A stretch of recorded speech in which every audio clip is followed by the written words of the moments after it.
Hi there, I'm John LaDuca. I'm the founder of Playbook Builder, and I'd like to share a concept with you called top-down versus wisdom-driven. So a number of years ago, I was rifling through some old notes and came upon an idea that I've been starting to share with clients more routinely. Top-down versus wisdom-driven, and I typically describe it like this. So this pyramid here is the 20th century construct. Really, yeah, it's really a 19th century construct called the corporation. So in the 1840s and 50s, when the railroad and telegraph companies were pioneering out west, they needed a new way to organize information. And so as opposed to a cottage industry, a small factory, I could see you over there screwing up and I'd come over and talk with you. When someone is 3,000 miles down the tracks, it's hard to keep control and communication. And so this structure of the corporation was designed to manage geography and huge numbers of employees. So you've got, the leadership at the top of the pyramid, and then you've got the management controls in the middle there, and then below that are all the minions. Those are all the workers, and they just do what they're told. The metaphor here is like a football team, right? It's a 20th century game. You've got a quarterback calling plays, and the offensive linemen, they don't, debate and haggle. It's a huddle. The quarterback calls the play, and the offensive line run it. And in the discretion of the quarterback is sort of associated with his leadership, so he gets special coaching.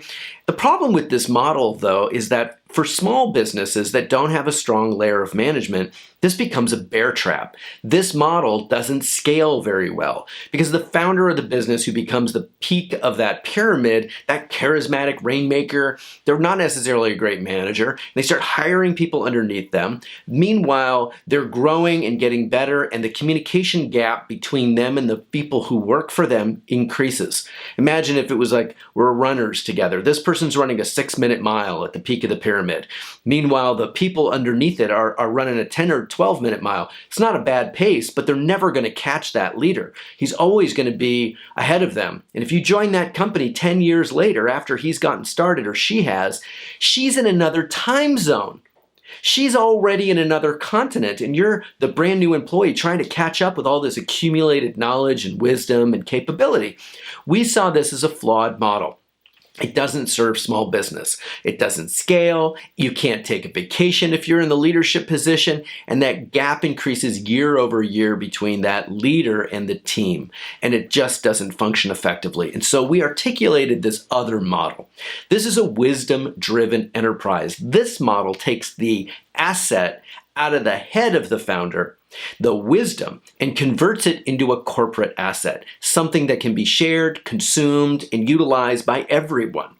And this means that not only is this a top-down communication like a quarterback calling plays, but actually information can stream up from the bottom. So instead of football, think basketball, where the play unfolds dynamically and everybody gets to improvise and incorporate their own touch and improve the play as it unfolds. This is more dynamic, it's more resilient, it more manages the disruption of our 21st century lives, and it is, of course, more important than ever because the constituents around that wisdom don't just have to be the team. They are your community of users or your clients, they are centers of influence, they are your peers, they are future prospects and clients.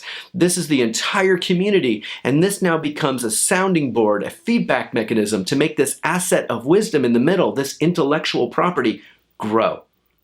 And as it gets better and smarter and faster and more efficient, this whole structure, this community around is improved by it. And so I want to ask you to consider, how is your organization structured? Where do people go for the wisdom? Where do they find the stories? Where do they get smarter? How can they self-manage their own growth? Or do they need permission or a water cooler meeting? This is why we invented Playbook Builder. Thanks for watching. I hope this inspired you to think differently, and I'll see you next time.